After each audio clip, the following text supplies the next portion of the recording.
Ever wonder why some people just seems to be able to live a 24-hour day into a 72-hour day? That they handle their full-time job very well, have a few hobbies, that they can still sleep 9 hours a day and get to spend quality time with their loved ones and perhaps even have some side hustle running.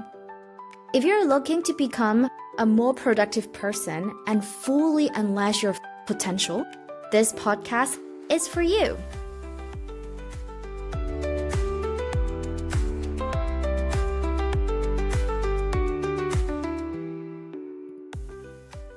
Hi friends, welcome back to the Book Traveler Club.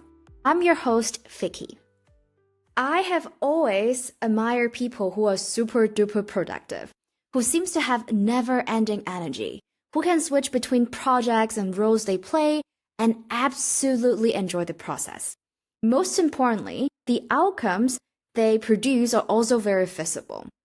Among a few public figures who I admire who are super productive person, such as Ali Abdaal, or authors who produce books regularly, they all recommend this book, The 12-Week Year. That's why we're here today, learning the skills and knowledge from this book. The book name is called The 12-Week Year. Get more done in 12 weeks than others do in 12 months. It's by Brian Morgan and Michael Lennington. From the book name, you could already imagine. It's like living a year and producing outcomes that you would plan for a year in just 12 weeks. And both authors, they are leading experts on execution and implementation. The core, the one biggest point being mentioned in this book is about execution. Because execution is the driving force to success. Only when you execute and ship something, you can get feedback, start selling it because you can already start showing it to people. Then you can also start measuring it and improving it, or also know exactly what new skills do you need to improve further. So, if you have a lot of goals in mind, regardless this is a personal goal such as losing weight, or a business goal such as starting a business, or a relationship goal such as improving communication with your partner, this book provides you the roadmap to break down your goals into tangible actions and see results in 12 weeks. Sounds too good to be true? Let's dive into this together and unveil the magic together. I will share with you the 6 biggest takeaways after I read this book.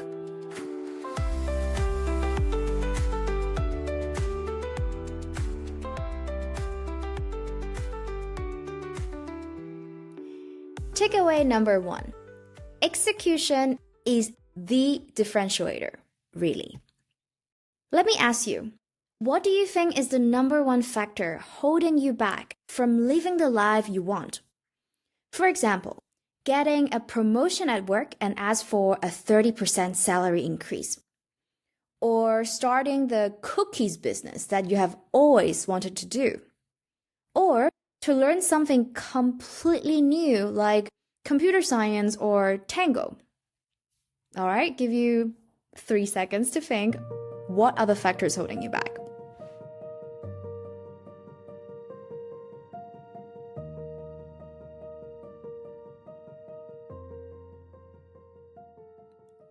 Is it knowledge? Is it new idea?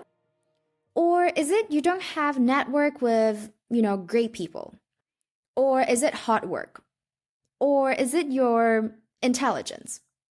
I bet you definitely have think of all these factors.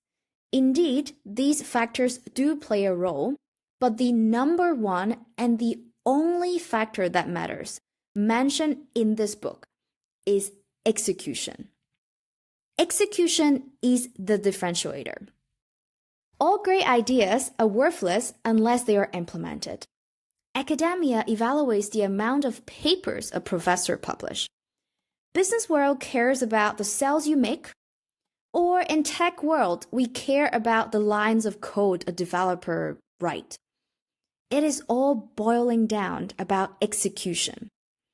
Execution is really the single greatest market differentiator. The barrier standing between you and the life you're capable of living is a lack of consistent execution.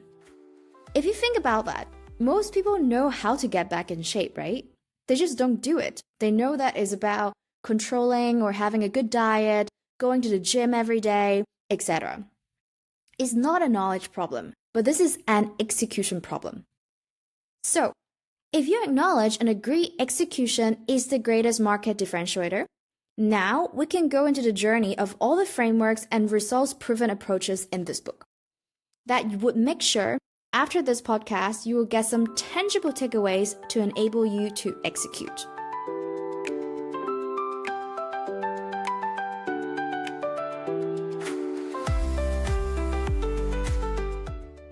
Takeaway number 2. Think it in 12 weeks. Throw away the annualized planning. We're almost reaching the year end. Did you perhaps already start planning the goals you want to achieve for the year of 2025? Maybe you say by the end of 2025, I want to save enough money to buy your dream house. Or by the end of 2025, you want to be able to have 10 paying clients for your coaching business, etc. Then, here is a challenge for you. Throw away the analyzed thinking and start to think periodically. Because when you think in terms of year, you can sense that there is a lack of urgency. At the beginning of the year, you feel like you still have plenty of time. Only starting from mid-year like August or September, you start to feel the stress to deliver. That is why it is not surprising that 90% of the companies close the highest amount of sales or whatever performance indicators in November and December, because everyone is feeling the sense of urgency before the year ends. But if you can imagine, break a year into 4 and start operating like the 12-week year as suggested in the book, the excitement, planning, energy, focus, and the results would happen 4 times a year instead of only once in December. Every 12 weeks, you get a fresh start, a new year. Every 12 weeks, you take a break, celebrate, and reload. The 12-week year presents, at a minimum, 4 times as many opportunities to recognize and celebrate your progress and accomplishments.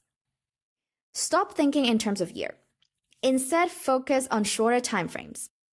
12-week year is the way to go.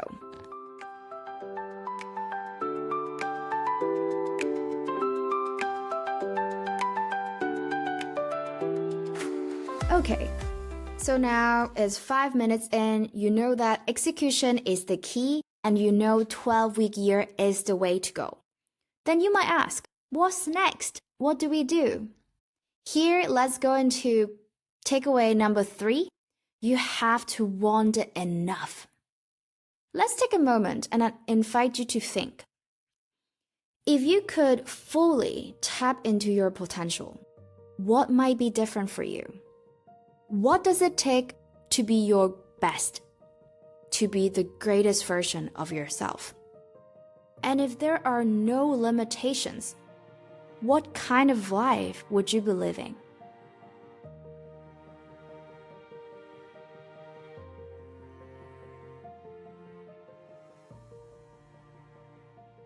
There are technically 2 lives. The lives we live right now and the lives we are capable of living. If you think about this, we have emphasized a lot on execution. And execution, at the end of the day, requires taking new actions. And new actions are often very uncomfortable. Without strong reasons to choose otherwise, most people will take comfortable actions over uncomfortable ones. Makes sense, right? Yet, the issue is that important actions are often the uncomfortable ones. The number one thing that you will have to sacrifice to be great, to achieve what you're capable of, to start the business you want, or to execute your plans is your comfort. The secret to live your life to its potential is to value the important stuff above your own comfort. That's why the critical first step to execute well is to create and maintain a compelling vision of the future that you want even more than you desire your own short-term comfort right now. And then when you have this compelling and vivid vision, you can align your short-term goals and plans with that long-term vision. For example, for me, my ultimate vision is to have location, time, and financial freedom. I know the exact definition of financial freedom to me. For example, having Uber freedom, travel freedom, book freedom, etc. So you have to define your own definition of success, obviously. But I know very clearly these are the freedom that I ultimately fight for, and I can already imagine my life when I'm in that state. So getting back to you, when it comes to execution, you have to first start of thinking a vision that clearly captures and articulates what you want in life. The personal vision should define the life you want to live in all areas, including spiritual, relationship, family, income, lifestyle, health, and community. The personal vision creates the foundation for an emotional link to your business and career objectives. So, in the future, when there are down moments, this strong, compelling vision is the key to keep you going and to execute until you get the life you want. Here, I would like to share one scientific fact. We have something in our brain called the amygdala. It reacts negatively when we are facing uncertainty and risk.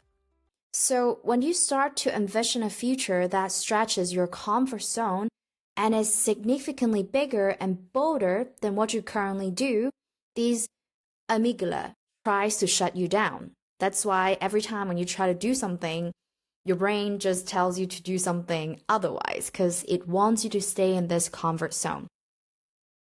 Then, how do we work against that? Our brain has another very powerful capacity to change. It's called the neuroplasticity. You have the ability to strengthen and develop your brain by just thinking about this compelling future for yourself, regularly and repeatedly. When you do that, you literally train your brain to act on your vision just by thinking about it. You have to want it enough, want it so much, that it will be the thing you hold on to when you experience the upside down during a new change.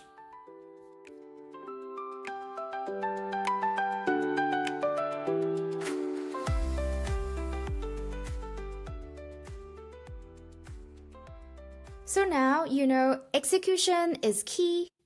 You think in this periodic 12-week year, and you already have created this strong, compelling vision that you want for your life. What is next? Here, let me present to you the emotional cycle of change. Let me ask you a question.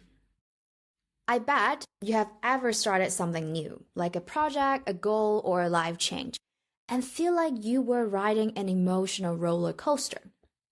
One day, you start full of excitement, imagining all the benefits, but then somewhere along the way, maybe in the middle, doubts start to come in, and you hit a point where it feels impossible to move forward. This cycle is something we all go through when making meaningful and impactful changes, and understanding this can help us push through to the other side. This emotional cycle of change has 5 phases.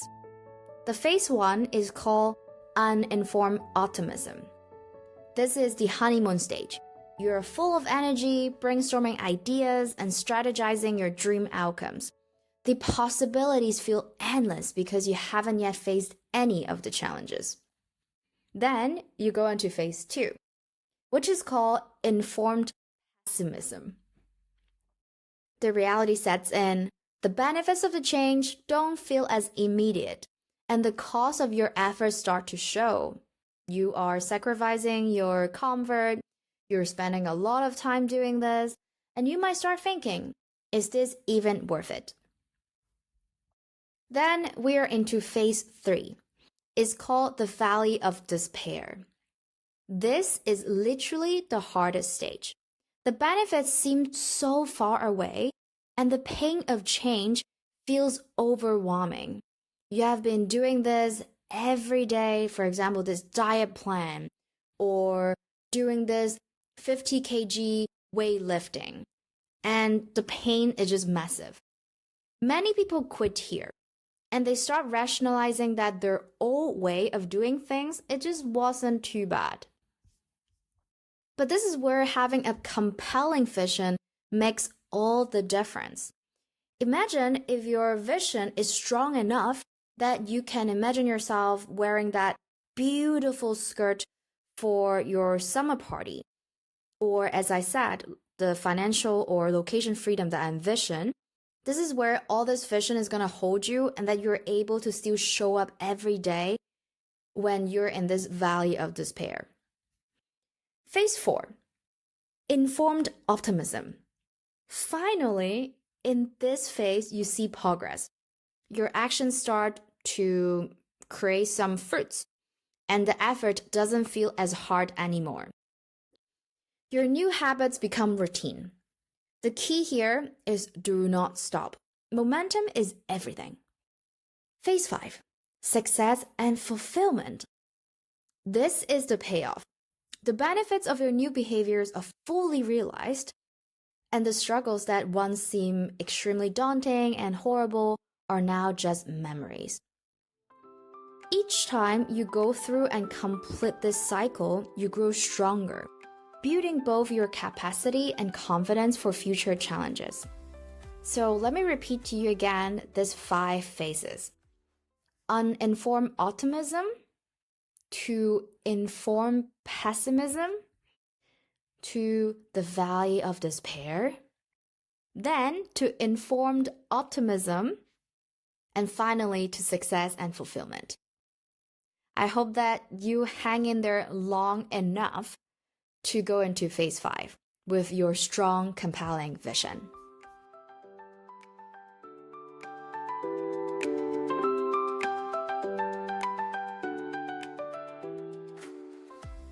Now that you're here, you have this strong, compelling vision, and you're prepared for this emotional cycle.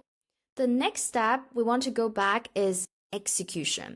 And execution begins with accountability and commitment.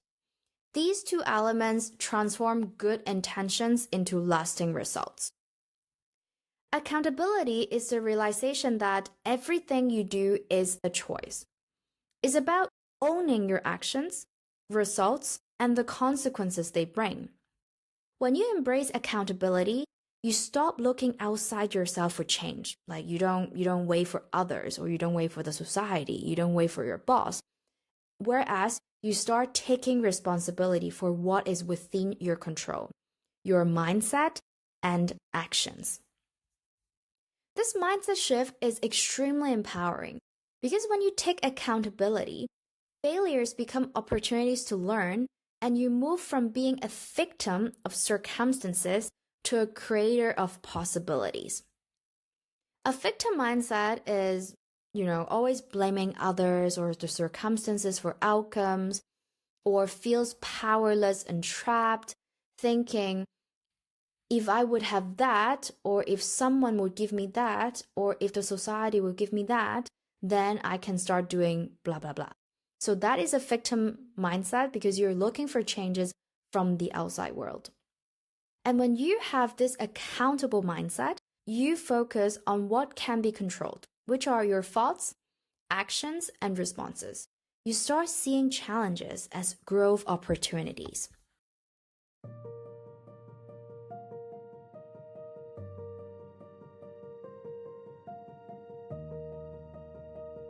Well, accountability ensures you take responsibility. Commitment ensures you follow through. There is a fundamental difference between interest and commitment. Interest means doing something when it's convenient. Commitment means doing it no matter what. Think about the promise you make to yourself in the past 1 week. How often do you say, I will go to the gym today, or I will finish writing this paper. And at the end, you only let it slide because you tell yourself, oh, today I'm too tired, so I will not go to the gym today. Or, oh, today I am too busy, so I cannot write this paper.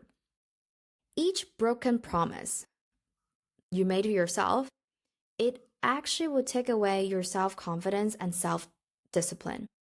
It's extremely important that you keep the promises to yourself as serious as the promises you give it to others. Because if you would respect your promises to others, why would you not respect the promises you make to yourself?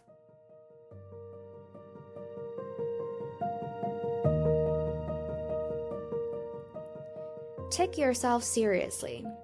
Because every single time you take yourself seriously and redeem the promise you have made to yourself, even though you don't feel like doing so, this is where your character and consistency and persistence start to pile up. And one day you will be surprised you have already become the person you want to become. Remember, the quality of your life is determined by the quality of your choice. By embracing accountability and commitment, you take full control of your actions and results. This isn't about perfection, but progress, choosing to take ownership of your journey every single day. It is okay to feel disappointed or sometimes face setbacks, but what matters is that you pick yourself up, refocus, and keep moving forward. After all, success belongs to those who persist.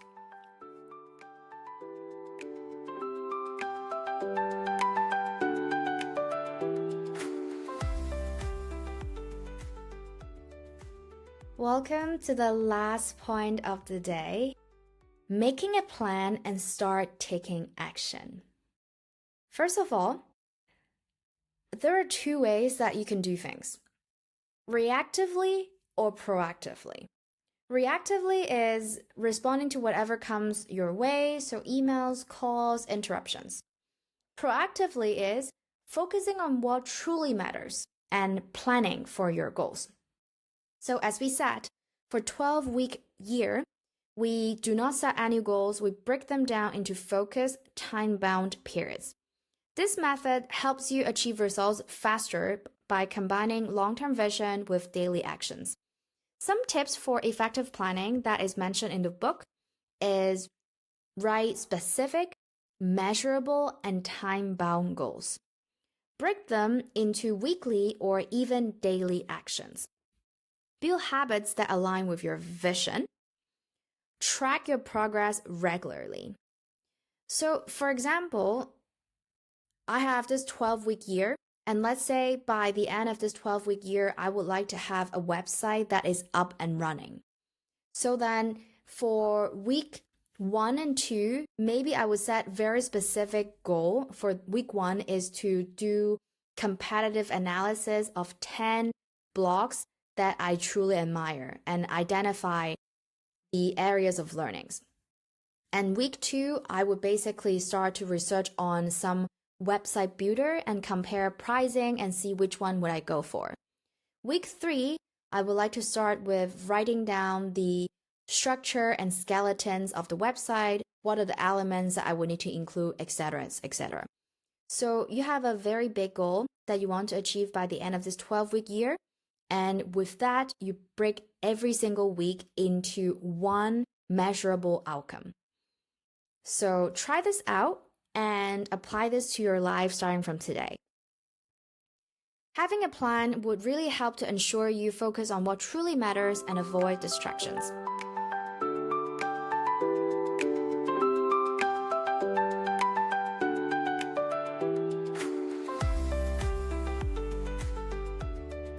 That's it, friend. Let's do a recap.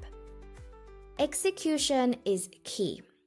Acknowledge that execution is key. You need to create an extremely vivid and compelling vision for yourself so that you know where you're going and why you want that, and that would help you to go through the emotional life cycle. And we also have understood the 5 phases in this emotional life cycle that it will prepare you for the ups and downs. And then take ownership of your actions and outcomes, accountability and commitment. Lastly, create a clear, actionable plan and commit to it with tiny steps, combining what we have learned from the episode 1 from the atomic habits, making sure that you break down your daily goals or daily actions into this small, easy actions so that you're able to keep it or work on it every single day. This episode covers the most important pieces from the book in my perspective, because now you have the right mindset and you are prepared to make the actual planning happen. And if you are feeling super ready to start execute and build your 12-week year, you can check out my Instagram and website to look for the actual templates. Or if you go to Google and search 12weekyear.com, you would also find a lot of free resources. Cheers and see you in the next episode.